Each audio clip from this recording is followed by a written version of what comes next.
Azərbaycan dilində də siz fərqində olmadan bütün üslublardan istifadə edirsiniz. Onu indiyənə kimi heç bölməmişsiniz. Mən hansı üslubda danışdım, hansı üslubdan istifadə etdim, heç bölməmişsiniz. İndi gəlin mən sizə sübut edeyim ki, siz demək olar ki, bütün üslublardan istifadə etmişsiniz. Onda belə eləyək. Azərbaycan dilindəki üslubları, uşaqlar biz neçə yerə bölünək? 2. Funksional və fərdi. Funksional sözünün tərcüməsini deyirəm. Ümumi. Fərdi nə deməkdir? Tək, bir. Bu nə deməkdir? Uşaqlar, bu funksional üslubda olanlar bizim hər birimizə aid, ümumi hamıya aiddir. Balaca uşaqdan tutmuş, ən yaşlı insana kimi hamıya aiddir. Fərdi amma tək insanların işidir. Biz bugün fərdidən danışmayacağıq. Biz bugün funksional üslublardan danışacağıq. O özdə funksional üslubunda neçə növ var? 5. Məişət, bədii, publistik, elmi, rəsmi. Düzdür uşaqlar? Deməli, üslublar neçə yerə bölündü? 2 yerə. Murad, funksional, fərdi. Funksional üslublar neçə yerə bölündü? İctimai, yəni 5 yerə məişət, bədii, publistik, elmi, rəsmi. 5 yerə bölündü. Fərdini bir dənə, bir-iki cümlə deyim, növbət dərs danışacağım, keçəcəm bura. Fərdi odur ki, uşaqlar, yəni bir tək insanın üslubu. Bax, indi ədəbiyyatçılar daha yaxşı məni bilər və yaxud da ədəbiyyatı oxumayıb, amma ən azından elə insan var, biliyorsun, birinci qrupa gedir, bütün günü şeir oxuyur, xoşlayır. Elə insanlar da var. Məsələn, şeir var, kimsə oxuyur, müəllifini bilmirsən. Təbii ki, bu bütün şeirlərin müəllifini də bilmək mümkün deyil, qeyri-mümkündür. Güya mən bilirəm ki, bütün şeirləri kim yazıb? Xeyr. Sadəcə olaraq bəzən biri şeir oxuyur kimsə. Və fikirləşirsən ki, yəqin bu Sabirin məsələn şeiri olar. Niyə arzu? Çünki Sabir bu üslubda şeir yazır. Sabir neçə nəfərdir? Bir nəfərdir, düzdür. Bir fərdin üslubu oldu. Və yaxud da indi rəssamlıqdan başa çıxanlar ola bilər. Mənim o qədər də anlayışım yoxdur. Məsələn, rəsm əsərinə baxar, rəsul. Deyirəm, bu filan kəsin rəsm əsərinə oxşuyur. Çünki, məsələn, Səttar Bəhruzada daha çox bu tipli əsərlər çəkir. Deməli, o kimin üslub olacaq? Səttar Bəhruzadanın üslub olacaq, düzdür? Bunu qoyuruq hələlik ki, bir kənara. Keçirik bura, funksional üslublar. Yəni, bax, biz 2 yaşdan, eləsi yaş yarımdan, 3 yaşdan danışığa başlayandan, yəni, ömrümüzün sonuna kimi, yəni, danışıqlardan istifadə edirik. Baxın, bizim danışdıqlarımız yazıya alınıb qarşımıza qoyurlar ki, hansı üslubdadır? Bir də deyirəm, biz danışırıq, düzdür? Elə ancaq danışmaqdan istifadə etmirik ki, yazı da var da, düzdür? Danışıqlar, söhbətlər yazıya alınandan sonra olur nə? Mətn. Həmin mətni nə edirlər? Nə ilə? Qoyurlar qarşımıza, deyirlər hansı üslubdadır? İndi biz necə tapaq hansı üslubdadır bu 5 dənədən? Başlayaq buradan. Məişət. Uşaqlar, evə gedəcəksiniz. Birinci qapıdan girən kimi soruşacaqlar. Xəzər müəllim necə insan idi? Dərsi necə idi? Maraqlı oldu, yoxsa yox? İndi köhnələr bilir, yenilər. Biri deyəcək ki, heç bəyənmədim. Mən davam etmək istəmirəm. Və bu, ailədə olan söhbətdir, düzdür? Deməli, ailəm sənin o ailənlə və yaxud da acmısan, can bala, bütün günü hazırlıqlardasan. Gəl sənə bir dənə qəşəng yemək hazırlayım, ye. Baxın, o sənə sual verəcək, sən nə eləyəcəksən? Cavab verəcəksən. Sən sual verəcəksən, o cavab verəcək. Bütün günü söhbət nədən ibarət olacaq? Qarşılıqlı dialoqlar. Deməli, məişət üslubunun əsas canı, qanı nədir? Dialoq. Və məişət üslubunu ən çox harada istifadə edirik? Ailədə, dostlar və yaxud da sinif yoldaşları bu. Sentyabr açılacaq, nə elədin, yayda hara getmişdin, o deyəcək, sən nədən istifadə edin, falan, nə bilim nə? Ebru, bu tipli suallar olacaq. Sən ona sual verəcəksən, o sənə sual verəcək. Sən ona sual. Və bu hansı üslub olacaq? Məişət. Sizcə biz, Maçin qardaşı adı Nazim. Nazim, biz ən çox hansı üslubdan daha çox istifadə edirik? Məişətdən. Düzdür? Əla. İndi Xədicə, söhbət biraz dəyişir. Getmişsiniz artıq məktəb başlayıb, sentyabr 15-də zəng vuruldu, gəldi, içəri girdi, birinci ədəbiyyat müəllimi. Açdı, dedi, uşaqlar açın, tutaq ki, Cəlil Məmməd Quluzadanın Anamın kitab əsəri. Bugün mövzumuz odur. Başlayacaqsınız həmin əsəri oxumağa. Hansı üslubdan istifadə edəcəksiniz? Bədi üslubdur. Onda burası hərəsində bir dənə ipucu yazacağam. Bura yazıram. Nə yazıram sizcə? Ədəbiyyat. Deməli, bədi üslubun əti, canı, qanı nədən ibarətdir parla? Ədəbiyyat. Şeirin nə olduğunu bilirsiniz də, yəni nə olsun 4-cü qrupa gedirsiniz. Daha şeirin nə olduğunu bilməyəcəksiniz. Hekayənin nə olduğunu bilmirsiniz ki, 7-ci sinifdə, nə bilim 8-də odlu qılınc və yaxud da intiqam və yaxud da nə bilim ən azından valideynləri sizə bu Məlik Məmməd Cırtdanın nağılını danışıb sizə. Cırtdanın nağılını eşitmişsiniz ən azı hər kəs bir dəfə. Bax, həmin o nağıllar, hekayələr, əsərlər nədir? Ədəbiyyat. Ədəbiyyat hansı üslubdur? Bədi üslubdur. Şeir deməyi xoşuyursan? Hə, belə. Keçirik əsnad. Görək publistik üslubun açar sözü nədir? Bura nə yazıram mən səncə? Mətbuat. Aha. İndi kimsə cəsarətli davrandı, getdi bir dənə qəzet aldı. Başladı oxumağa, düzdür, elə bir şey daha mümkün deyildi bu dəqiqə. Qəzet, jurnal, laf qəzet almırsınız, ən azından televiziya baxırsınız deyəcəm, ona da çox baxmırsınız. Amma ən azından Dövlət İmtahan Mərkəzinin bir xəbərləri çıxanda Nuray, saxlayıb izləyirsiniz də 100%. Oradan nə alırsınız? Məlumat. Deməli, publistik üslub nədir? Qəzetdən, jurnaldan, televiziya mətnləri, sizə məlumat verici mətnlər. Başa düşdük? Çətinlik var aysa bura kimi? Geçək. Keçirsiniz bura. Bax, görürsünüz, hələ ki, üçündə istifadə eləmişsiniz də indiyənə kimi. Keçirsiniz bura, elmi. Elmi elə bura yazıram dərslərimiz. Dərslər. Uşaqlar, kimi oxuyursunuz? Fizika oxuyursunuz, ədəbiyyat oxuyursunuz, tarix oxuyursunuz, Hammurapi'nin qanunlarını oxuyursunuz. Nə bilim, kimyadan, riyaziyyatdan tangens, kotangens keçirsiniz də. Bunlar hamısı bir elmdir də. Adicə təsvirinci sənət də nə olsun qəbul imtahanında yoxdur. Orada da bir elm var da. Elə-belə şey deyil o da. Deməli, o bütün o dərsliklər biz belə deyək. Hansı üsluba aiddir? Elmi üsluba aiddir. Bunu da 100% istifadə edirsiniz. Bundan sonra inşallah ola bilər bir ay fasilə vermişsiniz, amma bundan sonra yenə başlayacaqsınız istifadə eləməyə. Və gəldi rəsmi. Deyə bilərsiniz, rəsmi də biraz nə yazaq? Dövlət idarələri yazaq. Deyərsən mənim, biz sənə şagirdik. Biz nə? Hə, əsnad. Necə istifadə eləmişsiniz? Nə olsun, siz vəzifəli bir şəxs deyilsiniz. Rəsmi üslub elə ancaq vəzifəli şəxslərə aid deyil ki, rəsmi üslub. Ən azından orta məktəbdə bir ərizə yazmışsınız. Direktordan icazə almaq üçün və yaxud da dərsə gecikdiyiniz üçün bir izahat yazmışsınız. Yəni, ən azından onların yazmasanız belə nə olduğunu bilirsiniz də 100%. Bax, o ən sadə formasını deyirəm mən, nazim. Yəni, o ərizələr, izahatlar, prezidentimizin, nazirlərimizin verdiyi o sərəncamlar, fərmanlar, o qanunlar var, arzu. Məsələn, bilirsiniz, axşam elə Dövlət İmtahan Mərkəzi qərar verir. İngilis dilində bu il falan dəyişiklik edilsin. Bir qərar verdi, düzdür? Hamımız da məcbur onu qəbul edirdi. Kimsə deyir, yox, mən getmirəm buna. Getmirsən, sən uzacaqsan. Yəni, o qərar qərardır. Bax, onlar hamısı nədir? Rəsmi, dövlət idarələrinin verdiyi qərarlardır. Bunu da az da olsa istifadə eləmişsiniz, inşallah gələcəkdə yüksək vəzifələr olanda daha çox istifadə eləyəcəksiniz. Çətinlik var uşaqlar. Deməli, baxın, mən nə dedim? Mən dedim ki, uşaqlar, bizim danışıqlarımızı yazıya köçürsək bir mətn alacaq. O mətnlərdə neçə cür ola bilərmiş? 5 cür ola bilər. Bir var, şifahi şəkildə direktora gedib deyirsən ki, hörmətli direktor, xahiş edirəm mənə icazə ver. Deyir, onu get, yaz gətir. Yazın hansı üslub oldu? Rəsmi üslub oldu. Bir var, heç bu kitablardır. Açırsan fizika, oxuyursan. Newtonun birinci qanunu, ikinci qanunu oxuyursan. Nə oldu? Elmi üslub. Publistik üslub, məlumat verici bir şey. Düyməni basan kimi orada başlayır danışmağa. Ekologiya və Təbii Sərvətlər Nazirliyinin verdiyi məlumata görə yaşıllıq zonaları getdikcə çox əhəmiyyətli dərəcədə azalmışdır. Bunun üçün müəyyən tədbirlər görülür və s. Artıq sən bir məlumat aldın, siqnal aldın ki, yaşıllıqlar azalır, ağaclar. Məlumat aldın mı? Hansı üslub oldu? Publistik üslub. Və gələcək. Şeir, hekayət, nağıl, fərqi yoxdur.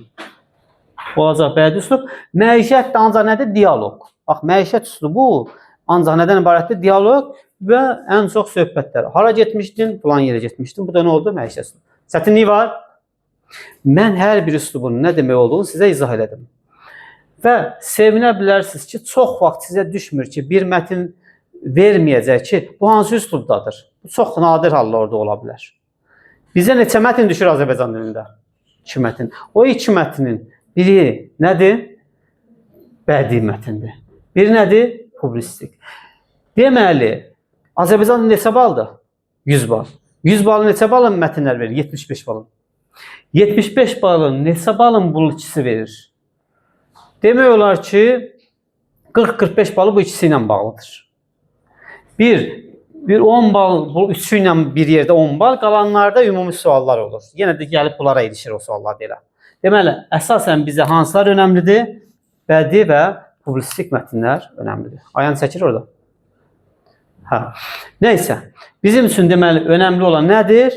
Bu mətnlərdir. Yenə də deyirəm uşaqlar, sizə deməyəcək 2 dənə mətndən hansı bədidir, publisistik. İndi qayıdıb sual verə bilərsiniz. Ay müəllim, biz o mətnin hansının bədii, hansı publisistik soruşmursa, biz onda niyə bunu öyrənirik ki?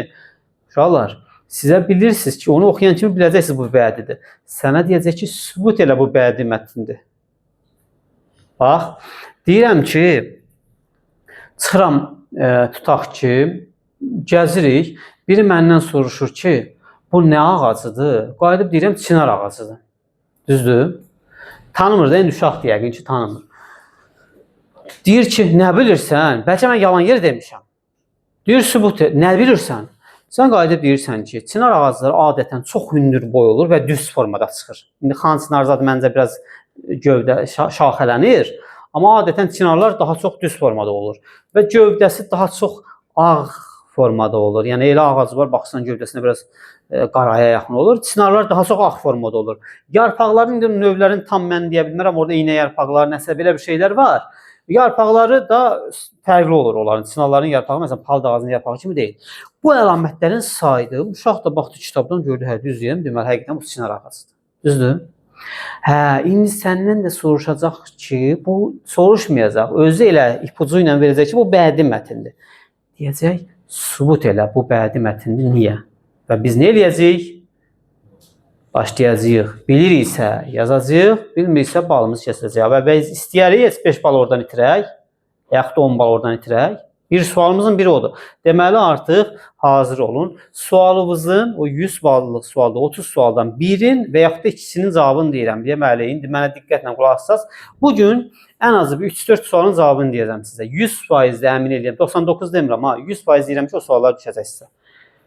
Hansısa bir mətnin deyənmərəm filan mətndə, amma o suallar düşəcək. Ona görə onların cavablarını deyirəm, həmin suallar düşəndə Məryəm necə yazmaq lazımdır. Onun üçün başlayırıq. Birinci nədən? Nə eləyirik? Üslubları 2 yerə böldük. Funksional, fərdi, düzdür. Xədicə 2 yerə böldük. Keçən də Xədicə var idi, deyəsən hə? 2 nəfər, kim idi? 2 nəfər çağırdım, yoxsa? Hə, funksional fərdi. Funksiyonalı da 5 yerə böldüyümü? İndi fərdini saxlayırıq növbət dərsə. Bu. Saxlayırıq əsnaf növbət dərsə. Bugün danışırıq bu ikisindən.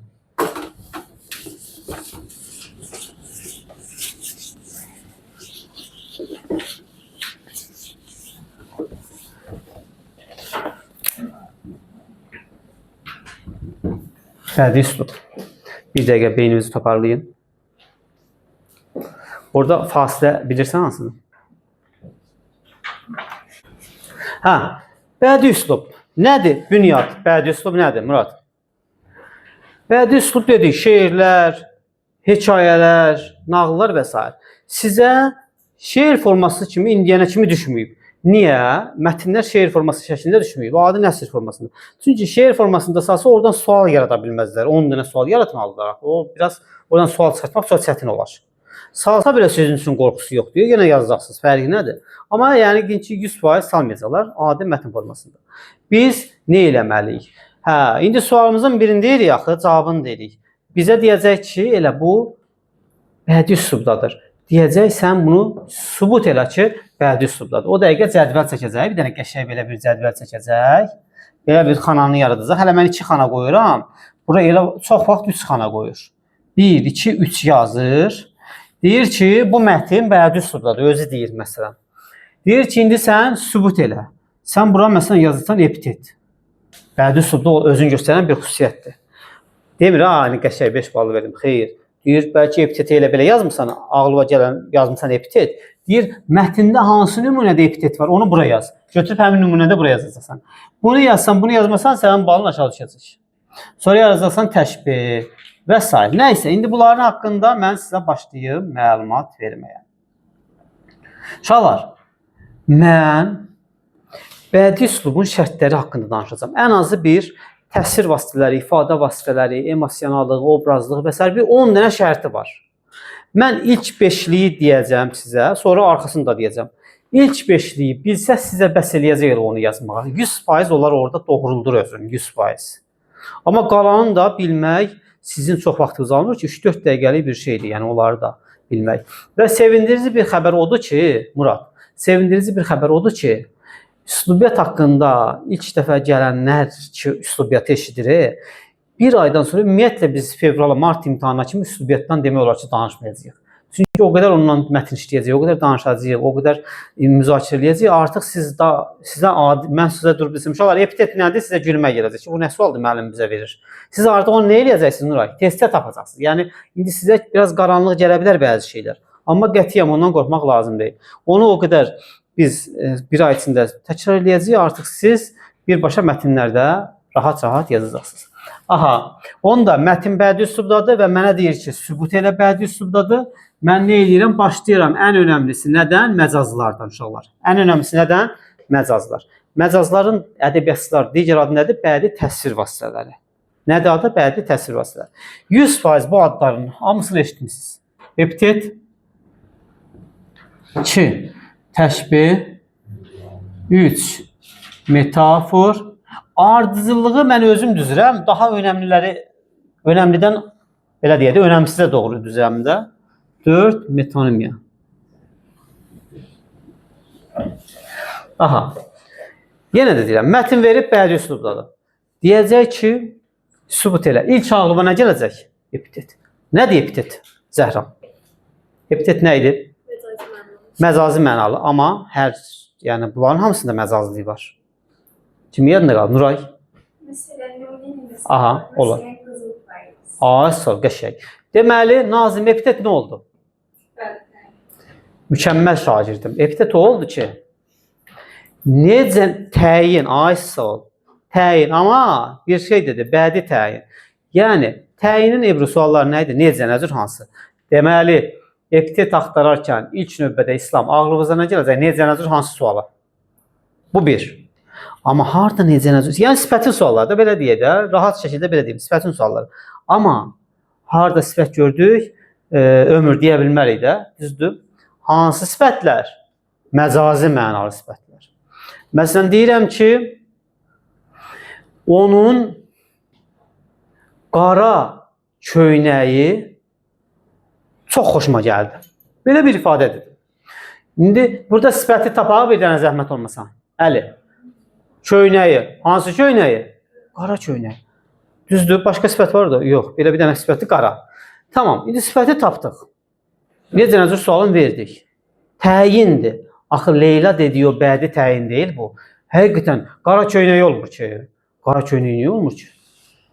Deməli, həqiqi mənada olduğu üçün epitet götürməyəcəksiniz. Amma deyirəm ki, onun qara günləri bundan sonra başlayır. Mart ayına kimi. Hansı günləri? Qara günləri. Aha, cümşüd. Buradakı o qara söhbəti nədir? Məcaz. Niyə? Çünki günün qarası, qırmızısı olmur. Düzdür? Buna görə biz ona nə deyirik? Məcazi və epitet. Qəşəng. İndi sən mətni oxuyurdun və ya da başqa bir nümunə deyirəm. Onun tikanlı sözləri mənim qəlbimi soqqurdu. Mətindir, hekayədir. Danışırlar orada. İki dostdan söhbət gedir. Düzdür? Orada danışır Səma. Onun tikanlı sözləri mənim... Belə bir cümlə var. Tikanlı sözləri mənim qəlbimi soqqurdu. Birinci abzasda işlənib. O dəqiqə tikanlı sözləri görən kimi bura nə yazacaqsan? Epitet. Bura nə yazacaqsan? Tikanlı sözlər. Hə, indi burada bir məsələ var. Qayıdıb kimsə niyə sual vermədi ki, müəllim, mən o epitet olan cümləni tam yazım, yoxsa o iki dənə sözü dalbadal yazsam bəs eləyir? Bir hamısında deyəcəm. Orada biz həm vaxtla yarışırıq. Amma həm də tam vaxtla yarışıram deyə yarımsıq yazıb bal itirəcəm. Ondan sonra tam yazaram da, düzdür? Biraz artıq vaxt keçsin, amma tam yazım. Bunların hamısında deyəcəm necə yazmalıdır. Epitet yazırsınızsa cümləni tam yazmağa ehtiyac, Murad, yoxdur. uzun bir cümlədir. Orada cəmi 2 dənə söz epitet yaradım. Mən niyə o cümləni tamamilə başdan ayağa yaradım? Qarşı-qarşıya gəldikdə mənim ona dediyim tikanlı sözlər onun qəlbini çox incitdi. Bu cümləni yazmaq bir dəqiqəmizi yəqin ki alacaq. Mən onlara bir dənə tikanlı sözlər yazaram. 3 saniyə bitirərəm, keçərəm obris valada. Düzdür, obris şərtini taparam. Deməli, epitet deyərkən necə nəzir hansı sualına cavab verən sifəti, zərfi yox. Niyə zərfi dedim Nuray? Zərfin necə nəzir sualı yoxdur? Var. Zərflə sifətin fərqi odur ki, zərf nəyə aid olurdu? Feilə, hərəkətə aid olur. Sifət nə aid olur? İsmə. Deməli, siz o mənimlə tikanlı danışırdı desə, burada tikanlığınız danışırdığını şey kimi götürməyəcəksə, epitet kimi götürməyəcəksə, niyə? Çünki orada zərfli sifət deyil. Bir də deyirəm, epitet nə oldu? Məcazi məna. Sonra necə nəzir sualına cavab verdi və hansının qısası oldu? Sifət oldu. Cümlə özü kimi də təyin. Amma necə təyin? Bəddə. Elə ora bədi təyindir, yazsaz düzdür. Deməli, epitetin digər adı nə olacaq? Bədi təyin. Bitdi də, epitetdən görəcəksiniz. İndi mən durub da bütün gün epitetdən danışmayacağım ki, yüzlərlə mətn işləyəcəyik, yalan olmasın, ən azı bir 200-300 mətn işləyəcəyik və əksəriyyətində tapacaqsınız da avtomatik beynimizdə oturacaq. Keçək onda təşbihə. İndi epitet tapmısan. İndi başqa bir ipucu deyim sizə. Sən götürüb növbəti cümləni oxuyursan Murad, bir dənə də epitet çıxdı qarşıma. Götürdün onu da yazdın, balın kəsildi. Niyə? Çünki bir şeydən 2 dəfə yazmaq olmaz. Dilin qaydası var. Yəni sən xüsusiyyət istəyirsə, sən eyni xüsusiyyəti dalbadal yaza bilməzsən. Bu xarakterdə də belədir. Bilirsiniz ona görə nə qədər bal itirən olur. Məsələn, bir obrazın xarakterini soruşur. Düşən sual 100%, 5 balda odur. Deyir ki, məsələn, falan obraz necə xarakterdə bir obrazdır. Deyirsən ki, mərd, 1-ə yazırsan mərd, 2-yə yazırsan igid. O dəqiqə balığı keçəcəklər. Niyə? Çünki mərdlə igid nədir? Eyni şeydir, demək olar ki. Birinə yazmasan mərd, birinə yazmalısan, məsələn, tutaq ki, ürəyi yazıq. Fərqli xüsusiyyətlər yazmaq lazımdır. Yəni, o cümlədə 30 dənə də epitet ola bilər. Ebru, sənə hansı rahatdır, onu seç yaz. Ən xoşuma gəlməyən bir şey. Görür orada başqa epitet var. Bu nümunə ona sual kimi qalıbdır. Görürsən, ayala, bu epitetli yoxsa yoxdur. Biraz qaranlıq qalıbdır. Onu yaz. Dəqiq bir epitet 10 dənə yoxdur. Hansını dəqiq bilirsən epitetli onu yaz. Garantiya al. Bir 90% bilirsən ki, bu epitetdə 10% şübhən varsa yazma. Çünki orada çeşid çoxdur da. Dəqiq bildiyi yaz. Çıxır 100 bal gözlədi. Ay müəllim, bu Zəhra mənə bir sürü nə qədər stres yaşatdı. İndi videonu atacam, özə izləsin. 100 bal. Buraxışda 100 bal toplamışdı. 3-cü qrupa gedir, 665 bal. Xarakteri mən demişəm ki, özəlliyi ilə 100%, yəni onların bəlkə də əlavəsində demişəm ki, uşaqlar, belə bir ifadə işlədirəm. Deyirəm, durnanı gözündən vurun. Yəni nə deməkdir? Məsələn, bir insanın xarakterini istəyirsə, hər bir insanın bir var gözə girən xarakterləri olur. Bir də var biraz arxa planda olan xarakterləri olur. Düzdür? Məsələn, tənbəllik bir insanın gözə girən xarakteri. Məsələn, Cümşüdə baxan kimi tənbəl görə bilirsən məsələn. Amma Cümşüdün bir dənədən məsələn bir 5 aydan bir üzə çıxan bir xarakteri var. Məsələn, mərhəmətli. Götür bu mərhəmətli niyə yazırsan? Bu tənbəli yaz da birinci. Düzdür? Başa düşdük? Mənim dərsimdə belə bir xüsusiyyət var. Cümşüd, sən bilirsən. Bir şagird, yəni qara siyahıdadırsa, onun adını çox çəkirəm, istifadə edirəm və şagird ya bezib qaçır, ya da həqiqətən oxuyub super nəsə göstərir. Mən bilirəm ki, sən o yaşlardan olasan, çünki 3 ildir mənə dözürsən. Düzdür? Belə, epitet yazdıq, qarantiya aldın, epitet yazdın, hə, rəsul. Keçirsən nəyə? Onda təşbih axtar. Təşbih nədir? Zəhəm. Bənzətmə. Amma necə bənzətmə? Yenə də məcazi. Mövzumuzun başlığımıza baxın. Başlığımız nədir, Yaqut? Məcaz. Deməli, biz ancaq burada nəyə axtarmalıyıq? Məcazlar. Hə, məsələn, desən ki, filan kəs qardaşı kimi hündürboy idi, bənzətdim, bəli. Birin o birisinə bənzətdim.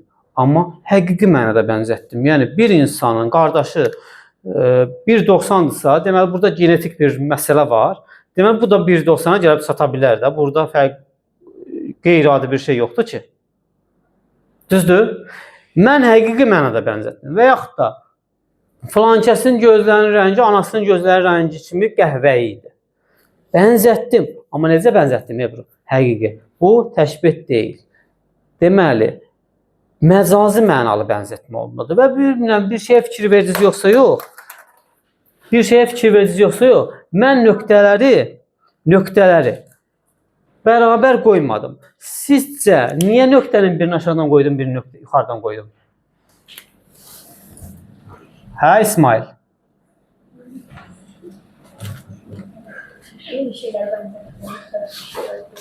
Yəni, onu belə deyim. Bir predmet özündən daha gözlü bir predmetə bənzədilir, özündən daha aşağı bir şeyə bənzədilə bilməz. Əgər sən bir şeyi böyüdüb nəyəsə bənzədirsənsə, yaxşı mənalı, tərifləyib bənzədirsənsə, sən nəyə yaradırsan? Təşbih. Əgər sən bir şeyi kiməsə bənzədəndə kiçildib bənzədirsənsə, təşbih yaratmırsan, onu nəyə yaradırsan? Ay, sağ ol. Gəlin ki, nümunə deyim. Deyirəm ki, mübariz pələng kimi düşmənin üzərinə hücum çəkdi. Hücum etdi. Aysa, müsbət mənalıdır, düzdür. Mübariz bir insandır, pələng etiraf eləyək ki, pələng də, belə deyək də, daha güclü bir gücü sahibidir, düzdür. Amma biz güclü insanlar daha çox nəyə bənzədirik? Hədə şirə, pələngə, canavara. Güc cəhətdən amma etiraf eləyək ki, insanla pələng üzbəüz gəlsə, yəqin ki, pələng daha çox şeyə çıxar. Və yaxud da, basat şir kimi Təpəgözün üstünə atıldı. Basat və şir insandır, amma şir. Deməli, bir predmeti özündən daha güclü bənzətdim.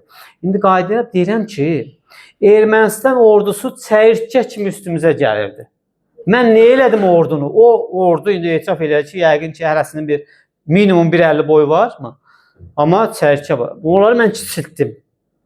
Və yaxud da Vaqifi oxuyanlar bilir də, deyir ki, gəlir Eldar irəli, qırır sərçə kimi bizimkiləri. Fikir verin, orada iki qoşun qarşılaşır. Biri müsbət qəhrəmanlardır, biri mənfi qəhrəmanlardır. O mənfi qəhrəmandan bir əsgər deyir ki, öz qoşunların bilməyərəkdən küçümsüyür. Deyir, Eldarda mərdicidir bir obrazı. Deyir, Eldar gəlir irəli, qırır sərçə kimi bizimkiləri. Yəni, qoşunu mən böyütdüm ya kiçiltdim. Orada nə olacaq litota? Başa ki, biz nədən danışırıq amma? Təşbihdən. Ebro, nə eləyirsən təşbihdən? Bənzədirsən. Bir əşyanı özündən daha güclü bir şeyə bənzədirsən. Ən çox təşbihdə mənfi söhbət yoxdur ümumiyyətlə. Müsbət. Yanağı lala kimi qızarmışdı. Bunu mənfi mənada kiməsə deyə bilərsən. Bilirsiniz ki, ədəbiyyatda qırmızılıq, yanağı qırmızılıq gözəllik rəmzi olub ədəbiyyatda. Və şairlər də bu ifadəni lalə tək qızarmaq üz qaydasıdır. Vaqifin belə bir misrası var. Bu təbii ki, lalənin bilirsiniz də qırmızılıq, tün qırmızı bir rəngi var. Çox tün qırmızıdır da lalə. Yanağı ona bənzədirsə, deməli, nə yaradıb? Təşbih yaradıb. Və yaxud da soyuq qılınc kimi kəsirdi. Uşaqlar, qılınc daha yaxşı kəsə bilər, yoxsa soyuq? Ümumiyyətlə, soyuq nəyəsə kəsə bilir, amma qılınc 100% kəsə bilir də. Nə qədər küt olsa da, yenə nəsə, bərk vursan nəyəsə biraz kəsəcək. İndi, soyuq kəsməyi də nəyə bənzədir? Özündən daha güclü bir şeyə. Bura kimi çətinliyi var. İndi bir şeyə amin fikir verdinizmi? Təşbihdə ən az neçə tərəf iştirak edilir? 100%. Ki, bənzəyən ikisi də olmalıdır. Mübariz və pələng. Soyuq və qılınc. İkisi də var. Mən demədim, soyuq kəsirdi. Soyuq kəsirdi, bənzəyən var. Hə, soyuq kəsir. Soyuq kəsə bilməz, nəyəsə bənzəyən var. Amma bənzədilən var orada. Nə kimi? Qılınc kimi, yoxsa nə kimi? Demədim ki. Hə, onun adı nədir? Hələ onu demirəm. Deməli, nə olmalıdır Aysu? Həm bənzəyən, həm bənzədilən. İkisi də olmalıdır təşbihdə. İkisi də olmalıdır. Çətinlik var Xədicə? Qəşəng, super. Kimdə çətinlik var? Cümşüd, problem var? Bax, ilk dərsdən hamı hər şeyi dərk etməlidir. Bizim bir prinsipimiz var. Dərsi burada öyrənirik. Evdə nə eləyəcəyik sadəcə? Təkrar. Burada başa düşməlisiniz. Sonra, təşbih haqqında bu qədər. Yəni, hə, bir şey də var, ən çox kimi tək qoşmaları istifadə edir. Görürsünüz, soyuq kimi, pələng kimi. Görürsünüz, bu kimi tək qoşmaları bizə də kömək olur. Və yaxud da, belə bir şey deyirəm, yanağı almadır. O, toppuş sifətli, belə deyək də, şeirlərdə gözəl xanımlara yanağı almadır, gözü badamdır. Ora rahatlıqla yanağı alma kimidir. Olmasa belə artıra bilirsən. Bax, təşbihin bu üstünlüyü var. Deməli, təşbihdə kimi tək qoşmaları çox olur. Olmasa da nə eləyirsən? Əlavə eləyə bilirsən. Yanağı alma kimidir. Yenə də yanaq və nəyə bənzədir? Yumruqda almaya bənzədir. Çətinlik var. Yəni, yanaq nə qədər yumru olsa da alma kimi belə tam yumru ola bilməz də, düzdür. Belə. Sual var. Qəşəng. Təşbihi də bildik. İndi siz o nümunəni oxudunuz.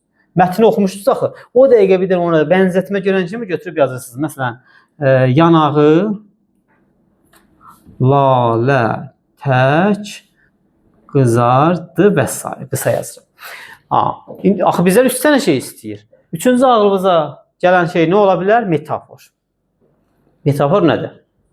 Köçürmə. Bəli. Biraz təşbihə oxşuyur. Mən bayaq özüm planlı şəkildə soruşdum əsnad. Təşbihdə dedim daha doğrusu. Təşbihdə neçə tərəf iştirak edir? 100%. 2 tərəf bənzəyən, bənzədir. 100% 2 tərəfin ikisi də iştirak edir. Metaforla İsmail təşbihin fərqi odur ki, metaforda bənzəyən var, bənzədilən yoxdur. Baxın, gəlin xırda bir nümunə deyim sizə. Yarpaqlar insan kimi rəqs edirdi. Bənzəyən nədir? Yarpaq. Bənzədilən nədir? İnsan. Təşbihdir. İndi nazım deyirəm, yarpaqlar rəqs edirdi. Mən gizli bir bənzətmə var. Amma bənzədilən var. Nə kimi rəqs edirdi? Yoxdur amma insan kimi. Deməli, bu nədir? Metaforda artıq. Artırmaq olur, amma yoxdur. Deməli, nədir o? Metaforda. Deməli, onun adı nədir? Köçürmə. Rəqs etmə kimə məxsus xüsusiyyətdir? Nəyin üzərinə köçürdün? Yarpaq üzərinə. Deməli, insan özü orada iştirak etmədən onun xüsusiyyətini götürdün, yarpağın üzərinə köçürdün. Deməli, sən nə yaratdın? Metafor yaratdın. Başa düşdük? Metafor yaratdıq. Başqa nümunələrdən deyirəm sizə. Dağlar danışırdı. Dağlar danışa bilər. Kim danışır? İnsan. İnsanın danışma xüsusiyyəti nəyin üzərinə keçirilib? Dağların. Deməli, nə olub?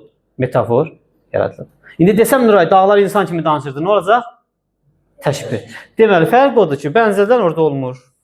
İçində də məcazlığı var, fərq odur ki. Və yaxud da siz də deyə bilərsiniz də yəqin ki, nümunələr. Bulud qəşəng, super. Buludlar ağlayır. Bulud nətər ağlasın? Bunun gözü var, yoxdur. Ağlamaq kimə məxsusiyyəti insana? Deməli, nəyin üzərinə köçürtdük? Deyərsə, mənim bəlkə bənzətmədik. Niyə bənzətmədik? Çünki orada o insan söhbəti yoxdur axı orada. Deməli, köçürtmüşük artıq. Götürmüşük, köçürtmüşük. Başa düşdük. Buludlar ağlayırdı, dağlar danışırdı, yarpaqlar rəqs edirdi, dəniz dilə gəldi. Şeirlərdə ən çox olur da. Normal söhbətdə bunu çox da istifadə eləmirik, düzdür? Dəniz dilə gəldi, alovlar dil açmışdı. Nə bilim, bu təbiət hadisələri ilə bağlı daha çox. Onlar nə olacaq? Metafor. Çətinlik var. Gəldi metonimiyə. Əslində məcazlar, simvolzat, bunun tipli növləri var. Onlar bizə mətnlərdə lazım deyil. Ədəbiyyatda lazımdır. 3-cü qruplara simvolzat, onu ədəbiyyatda keçirəm, o heç. Mən indi buraxılış, Azərbaycan dərsində buraxılış, ona görə bunları deyirəm. Metonimiyada çox gözəl bir dənə sözümüz var. Bu bizim köməyimizə çox çatır. İxtisar söhbəti var orada. İxtisar. Baxın, deyirəm ki, qapını açıram, şagirdlər oturub. Deyirəm ki, otaq susub ki, otaq susub, yoxsa otaqda hamı sakit oturub deyə, mən qapını açdım. İndi belə bir ifadə işlətdim. Deyirəm ki, otaq susub ki, Ömür, burada nə demək istədin? Otaqdakı insanlar. İnsanları nə eləmişəm? İxtisar eləmişəm. Demə, parla. Metonimiyanın əsas silahı nə oldu? İxtisar.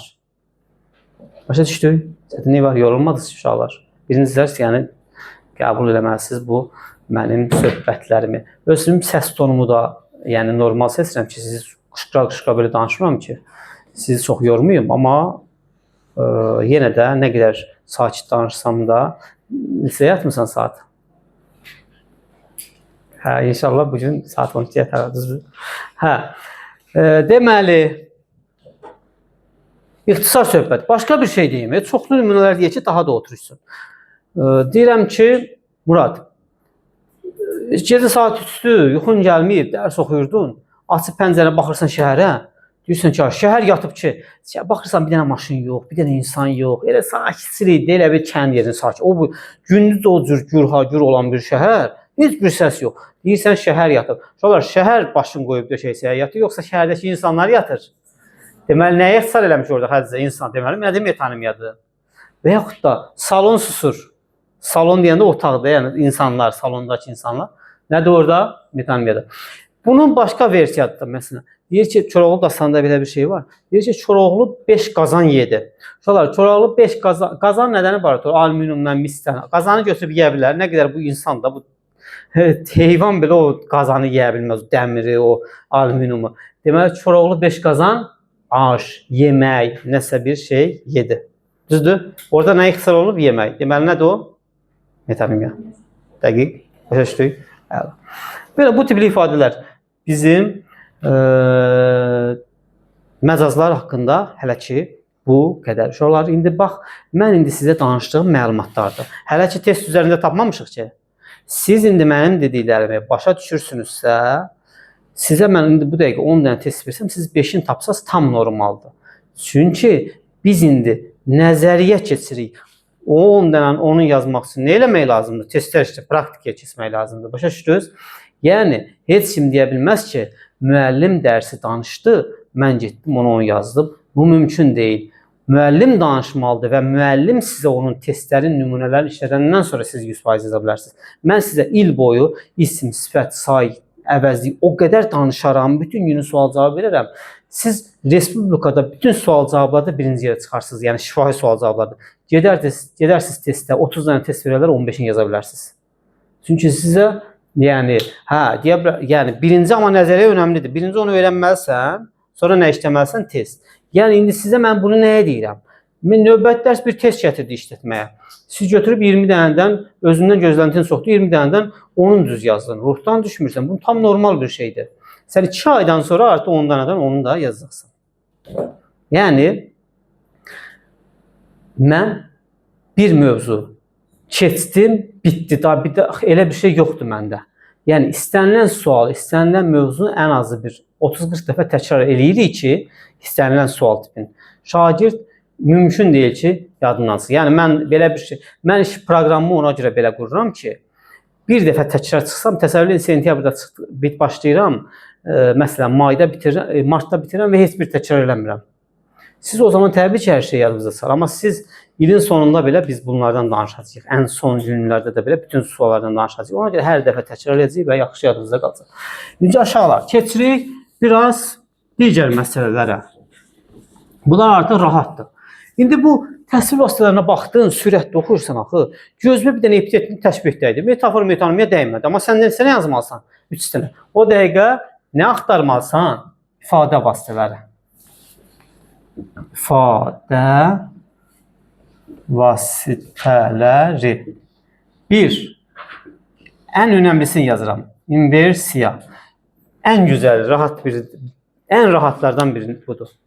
Uşaqlar, inversiya nədir? Əli. Söz sırasının pozulması. Bəli. Yəni, daha çox nazim necə olmalıdır, Əli? Necə olmalıdır? Xəbər, yəni mübtəda qabaqda olmalıdır. Xəbər sonunda o birlərdə ortalarda olmalıdır. Düzdür? Düzdür. Təyin mübtədanı əvvələ keçə bilər və s. Amma mətnlərdə bir görürsən, deyir ki, tutaq ki, axtarırdı çoxdan belə gözəl bir günlər. Belə gözəl günləri çoxdan axtarırdı olmalıdır. Axtarırdı nədir? Xəbərdir. 60-am əvvələ. Deməli, nə işlənir burada? İnversiya. Yəni, bizim dilimizdə xəbər mümkün qədər necə gəlməlidir? Sonda. Amma ortaya və yaxud da əvvələ keçibsən, nə işlənəcək? Bir məsələ var amma. Əgər xəbərdən sonra xitab və yaxud da modal söz gəlibsə, o inversiya sayılmır. Məsələn, mən sizə gedəcəm, Əli. Sual verirsən də, yəni mən də sizə gedəcəm, Əli. Orada Əliyə müraciət edin. Əli nədir orada? Xitabdır. Xəbər ondan əvvəldədir. Burada inversiya var, yoxdur. Çünki o nədir? Xitabdır. İndi bunlar haqqında, xitab haqqında danışacağıq. Yəni, inversiya odur ki, xəbərdən sonra heç bir cümlə özü keçməməlidir. Hansısa bir cümlə özü keçibsə, nə olacaq? O, inversiya. Keçək. 2. Olsun mübaliğə. Elə mübaliğə və litotanı yanaşı yazıram. Uşaqlar. Litota mübaliğə. Mübaliğə nədir? Hamı 100%. Bəli, kimsə danışan deyilsən, mübaliğəli danışma da, yəni şişirtmə, biraz yalan. Bu, həyatda yox, amma ədəbiyyatda çox geniş yayılıb. Xüsusilə dastanlarımızda zətdə. Belə bir ifadə var, deyir ki, Qaraca çoban sapandı ilə atdığı daşdan 5 ilmi, 10 ilmi ot bitməzdi. Şişirtməyə baxın. Təsəvvürlə sapan bilirsə nədir? O sapan deyirik də, o daşı qoyub atırsan ha. Güya onun daşının, nə bilim, sapandının daşının gücü o qədər çox imiş ki, o harasa atırmışsa, oranı elə bir formaya salırmışsa, orada 3 il bir ot bitməzdi. Yəni mübaliğəyə baxın. Bu nə oldu? Amil şişirtmə mübaliğə. Və yaxud da deyirəm ki, göz yaşları dərya yaratdı. Arzu, göz yaşları dərya. Dərya bilirsən nədir? Dəniz. Göz yaşı nə qədər insan ömür boyu ağlasa bile dəniz ola bilər o. Mümkün deyil. Deməli, nə işlətmişəm? Mübaliğə. Səsinliyi var. Və yaxud da bir ah çəkdim, dağlar yerindən oynadı. Mümkündür bu. Şişirdir də, yəni öz əhval ruhiyyəsinin necə kədərli bir şey olduğunu göstərmək üçün sənə desək ki, məsələn, bütün günü ağlamışam, sənə o qədər də o qeyri-adi gəlməz. Amma sənə deyir ki, bir ah çəkdim, dağlar yerindən oynadı, sən bilirsən ki, bu nə boyda dərd çəkir, lahi.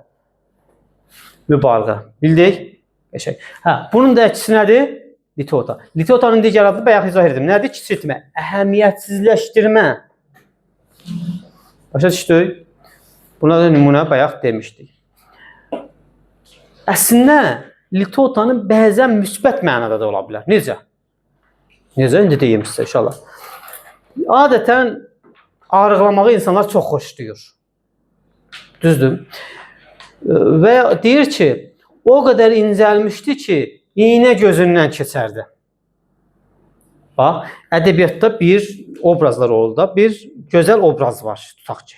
Müəllif onun haqqında yazır. O qədər incəlmişdi ki, iynə gözündən keçərdi. Sizcə bir insan nə qədər incələ, o iynə gözü bilirsiniz də nədir? Oraya heç o sapı biz gücdən salırıq, belə bir dəfə fırlayırıq ora bura, artıq gücdən girir ora. Yəni bir insan nə qədər ola, oradan keçə bilər. Biz o insanı nə eləyib? Yəni insanı böyütüb, əslində yəni düzdür, həm pis mənada deməyib, amma kiçildib də yəni onu. Və yaxud da deyir ki, qoşa badam sığmaz dar ağızlım. Kiçildib. Badam kiçik bir çərəzdir də deyək. Kiçik bir çərəzdir. İndi ədəbiyyatda da şairlərin fikrincə dar ağızlı gözəllik rəmzi olub. Düzdür? Yəni deyir ki, bunun nə bilim, gör nə qədər kiçildibsə, yəni insanın körpə bir uşağın ağzına belə 4 dənə, en azı 5 dənə badamı üst-üstə qoyub qoymaq olar da körpə uşağı. Düzdür, onu boğa bilər, çeynəyə bilər, amma ən azından qoymaq olar. Yəni göyə bunun ağzını nə qədər dardır ki, qoşa badam yan-yana qoyanda sığmır, çox dardır.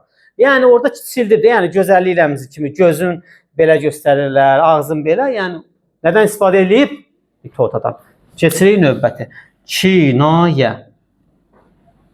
Uşaqlar, sizə ən çox istifadə olunan nə olacaq? Epitet, təşbeh, metafor, inversiya. Bu dördlü möhtəşəm dördlü deyə bilərsiniz. Olmayanda bunlar da menyuda var da istifadə edə bilirsiniz. Elə həmişə, nə bilim, daha əhtisad yeməyəzik ki, arada bir subsat da ismələrsiniz. Bunlar həmin o, belə deyək də, yeməklərdəndir. Kinayə. 100% istifadə eləmişik bunu da. Əslində cümlə müsbət mənada. Müsbət mənada deyil. Əslində müsbət mənaya oxşayır. Amma altındakı məna nədir? Mənfi.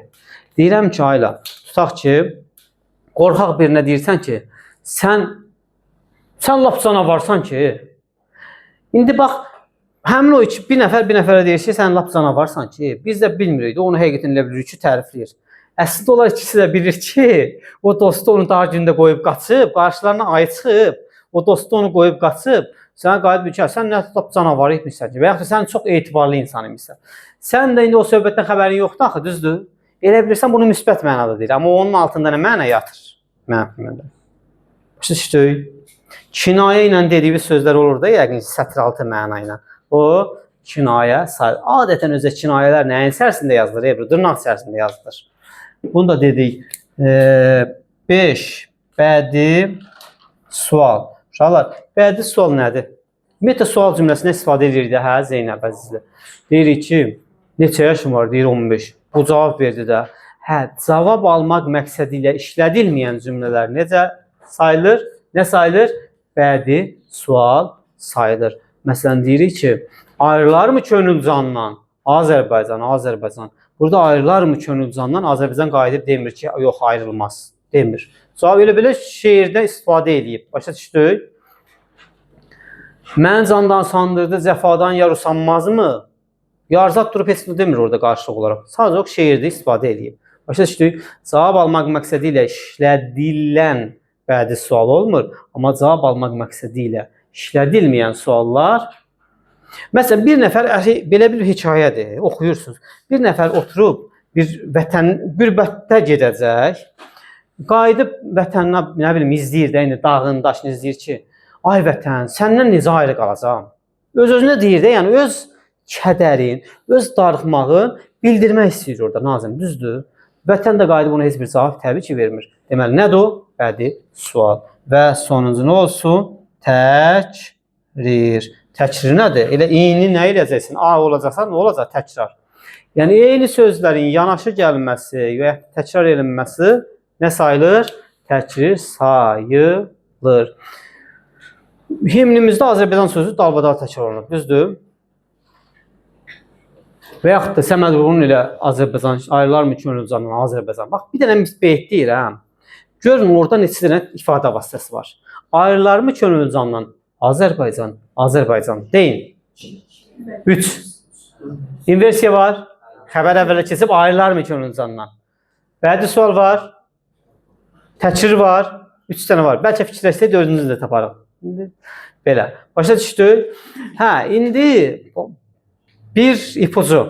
Sən götürüb orada o, məsələn, bir dəfə bədi sual yazırsan, həmin nümunələ yazırsan. Bir dəfə təkrir yazırsan, həmin nümunələ yazırsan, onda da bal kəsəcəklər. Deməli, sən artıq o nümunəni, məsələn, bədi suala yazmışsansa, təkrirə nə eləməlisən artıq, Rəsul? Başqa nümunə axtarmalısan. Yenə də deyirəm, uşaqlar, Azərbaycan dilindən 100 yazanların niyə sayı az olur? Sualın oxuyur. Suala cavab yazmaq yolu başqadır. Sualı başa düşüb, cavabını bilir. Əsas məsələ sualın cavabını bilmək deyil. Əsas məsələ sualın cavabını təqdim etməkdir. Başa düşdünüz? Yəni, sən gedib bir yemək bişirə bilərsən. Düzdür? Mən bir yemək bişirə bilərəm. Amma onu rəsmi bir masaya təqdim etməni həqiqətən bilmirəm mən. Məsələn, necə təqdim etmək lazımdır? Bax, məsələ budur. Sən sualın cavabını bilirsən. Gətirib təqdim etməkdə, məsələn, çəngəllə bıçağın yerini səhv qoysam və yaxud da yeməyi, məsələn, tutaq ki, bunu sən demə düz qaba çəkmək lazım imiş. Mən dərin qaba çəkmişəmsə, artıq səhvə yol verəcəm və təqdim etmədən, yəni uyğun gəlməyəcək də, düzdür? Hə, bax, məsələ də budur da elə. Yəni, sizə mən müəllim yox, bələdçi olacam ki, sən bəlkə də o sualın cavabı bilirsən. Sən onu ora necə təqdim etməlisən ki, o düzgün cavab orada olsun. Və ən xoşa gəlməz bir məqam odur ki, məsələn, mən indi sualları yoxlayanlardan biri də mənəm. Və elə şagirdlər, məsələn, elə qaydaları var ki, onlar heç vaxt cəmiyyətə açıqlamırlar. Deyim, bax, bu formada yazsaq biz düz götürəcəyik, bu formada yazsaq səhv götürəcəyik. Onu biz ancaq o qrupda olan müəllimlər görür. Və mən də fikirləşirəm ki, bu qrupda maksimum, yəni hər il 500 müəllimi seçirlər, test eləyir, gəlirlər, axırda 300 müəllimdə dayanırlar. Biz 300 müəllimik, 250, onun da 300 müəllimdən yoxlama əsasında yaxşı yoxlaya bilməyən bir 50 müəllimi oradan uzaqlaşdırırlar. Qalır bir 250 müəllim yoxlayır sizin bütün cavablarınızı. 11-ci siniflər, 9-cu siniflər. 250 müəllim yoxlayır. Respublikada amma hazırlıq keçən, dərs istəyən yəqin ki, bir 10.000 Azərbaycan ədəbiyyat müəllimi var. Axı, o digərlərinin şagirdləri bilmir axı bunu. Orada o marker müəllim iştirak etmədiyi üçün bilmir ki, bu sualı bu cür yazsaq düz götürüləcək. İndi sizə bu adi şey gələ bilər. Mən sizə elə nümunələr irəliləyən zamanlarda deyəcəm ki, cavabını biləcəksiniz, amma o formada yazsaq səhv götürüləcək. Bax, yeniliklər ona görə. Bu ildə bir çox yenilik var. Onlar haqqında da məlumat verəcəm. Bitdi. Bədi üslub. Sual var. Uzun oldu, amma zor olmadı. Düzdür? Yəqin ki, rahat şəkildə başa düşdünüz. Evdə də videonu izləyəcəksiniz. Xırda bir fasilə ver. Publistik üslub. Publistik üslub haqqında çox qısa danışacağıq. İndi bizim mətnimizin biri nə idi? Bədi üslub, bədi mətn. Biri nə olacaq? Publistik. Onun digər adı nə idi? Mətbuat. Digər adı nə idi? Məlumat verici. Baxacaqsan sənə məlumat verir. Ən çox nə olur? Ən çox məlumatlarda məsələn görsən hansısa bir ədəbiyyatçını seçirlər. Mirzə Ələkbər Sabir haqqında, və ya Cəlil Məmmədquluzadə və yaxud da hansısa bir maarifçi obraz, dramaturq və yaxud da ədəbiyyatçı, nə bilim tarixçi. Yəni bu tip insan məşhur maşallah, yəni bizim ərazi və əhali cəhətdən kiçik dövlət olsaq da, yəni dünyada bizim tariximiz, köklərimiz çox qədimdir. Yəni bunu hamı bilir. Ona görə görkəmli şəxsiyyətlərimiz çoxdur. Yəni bu tipli oxuyan kimi baxırsan ki, görürsən tutaq ki, hansısa bir aktyorumuz haqqında məlumat verilib, rejissor haqqında məlumat verilib. O dəqiqə bilirsən, publisistikdir. İş bununla bitmir axı. Deyir, indi sübut elə. Görək publisistik üslubun olmağını necə sübut eləyəcəyik? 1. Aydın. Uşaqlar, baxın, mən siz açıb fizikanı oxuyanda hamı başa düşməyə bilər. Bu normaldır. Çünki o nədir? Elmi üslub. Siz prezidentin hansısa bir sərəncamını oxuyanda hamı başa düşməyə bilər. Çünki o rəsmi üslubdur. Amma publisistik üslubu yazan, o məqaləni yazan insan və yaxud da o verilişi aparan aparıcı var. O elə bir formada danışmalıdır ki, elə bir formada yazını təqdim etməlidir ki, biz hamımız onu başa düşək. Deməli, publisistik üslubda olan mətnlərin birinci əsas şərtlərindən biri nə olmalıdır? Aydın və anlaşılır olmalıdır. Yəni onu oxuyan 10 yaşlı bir şagird də başa düşməlidir, 70 yaşlı bir insan da başa düşsün. Başa düşdük? Yəni qəzetdə məqalə oxuyursan, yəni onu o formada yazmalıdır ki, sən onu başa düşəsən.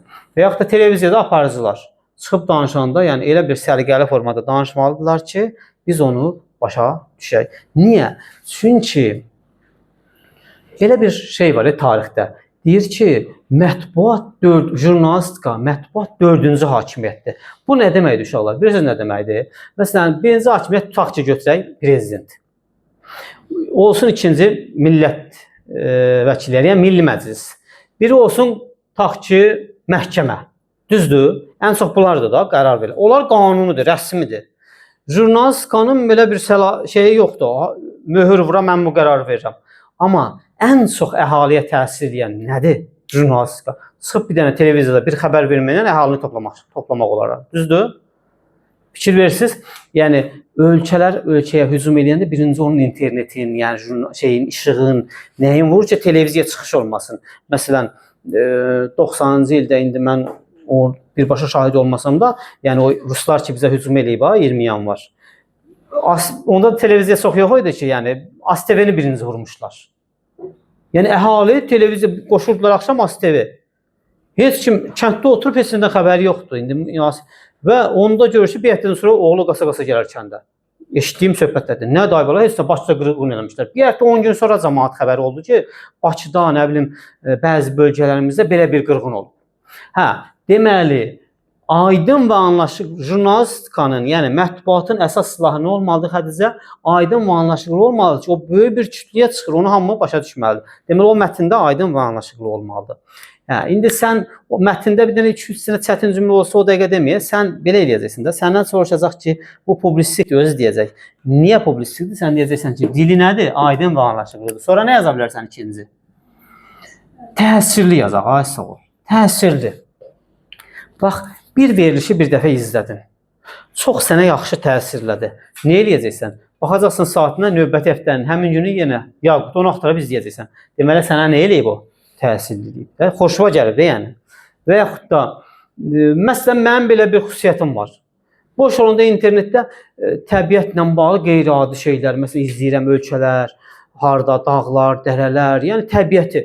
Deməli, o mənə təsir edir və mən onları bir də axtarıram, izləyirəm də, düzdür? Bax, mətbuatdır deyil o da. Televiziya olmasaydı, sən elə şeylərə maraqlı olsaydın, nə eləyəcəkdin Leyla? Heyvanlar haqqında məlumat xoşlayırsansa, internet gedib heyvanlar haqqında yazıları oxuyacaqdın. Çünki o sənə nə olub? O tipli şeylər sənə yaxşı təsir edir. Sonra, necə olmalıdır? Kütləvi. Əslində, bunun da cavabını mən təxmin demişdim. Kütləvi. Baxın, mən jurnalistəm. Çıxıb bir televiziya proqramı aparıram. mən deyə bilərəm jurnalistanın sahibinə, bloklayın məni ancaq 50 yaşlı insanlar baxsın, deyə bilərəm. Məni uşaq da baxa bilər, böyüklər də, müəllimi də, nə bilim, kəndlisi də, şəhər, hamı baxa bilər. Deməli, mən danışığımda nəyi nəzərə almalıyam? Bütün kütləni nəzərə almalıyam, bütün insanları nəzərə almalıyam. Ona görə mənim danışığım bütün kütlələr üçündür, yəni bütün insanlar üçündür. Deməli, kütləvilik də onun əsas şərtlərindən biridir. Qorxu bir şey yoxdur uşaqlar. Siz publisistik üslub, bədii üslub kimi çox geniş deyil. Bununla da bir-iki cümlə ilə işimiz bitir. Sənə deyəcək publisistik üslubda sübut elə. Sən şərtlərini yazırsan, aydınlıq, anlaşıqlıq, təsirli, kütləvilik.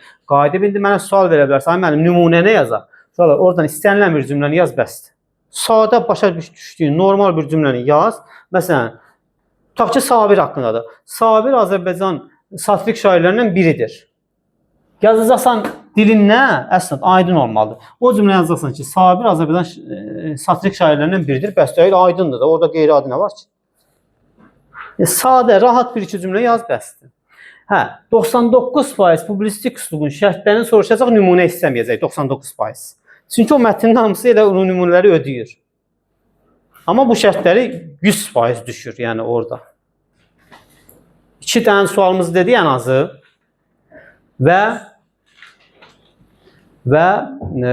növbəti bir məsələ nə ola bilər? Kiçik bir mətin deyəcək, verəcək. 2 dənə mətin düşüb. Biri bədidir, biri publistikdir. Düzdür uşaqlar? İndi sualların içərisində bir dənə İsmail bilir. Çərçivədə bir dənə mətin verəcək. Deyəcək, əsas mətin publistikdir. Bu çərçivədəki mətin deyəcək, tap hansı üslubdadır? Publistik ola bilməz də o da, düzdür? Hansı üslubdadır? Deyəcək, fərqlərindir. Sən də baxacaqsan ki, görəcəksən ki, bu Newtonun qanunudur ki, nə deyəcəksən elmi? Baxıb görəcəksən, yox, bu konstitusiyadan bir maddədir ki, nədir? Rəsmi. Baxıb görəcəksən 2 nəfər söhbət edir. O deyir, hara getdin? Deyir, şəhərə. Nədir? Məişət. O avtomatik görəcəksən, 3 sənədir də, 3-ünü də bildin. Götürüb Venn diaqramı çəkəcək sənin üçün. Sən üslubun adını yazmayacaqsan. Sən buraya yazacaqsan, məsələn, əsas mətnimiz nə idi? Publistik. Publistikə bu 3 dənəni yazacaqsan, düzdür? Burada məsələn, məişətdirsə yazacaqsan, nitqin sərbəstliyi, təbii onlar haqqında məlumat verəcəm. Nə bilim, tutaq ki, elmidirsə konkretliyi, elm konkretliyi yazacaqsan. Ortasında da bir xüsusiyyət var, onları zamanla deyəcəm, yazacaqsınız. Bu da növbəti bir sualımız, onun haqqında geniş ətraflı məlumat verəcəm. Başa düşdük? Yəni 75 bal bizə mətnləri verir. Və o demək deyil ki, biz mətnləri çizib qaydaları. Xeyr, biz hər birimiz maksimum 100 bal üçün çalışırıq və çalışacağıq. Bir dənə söndür.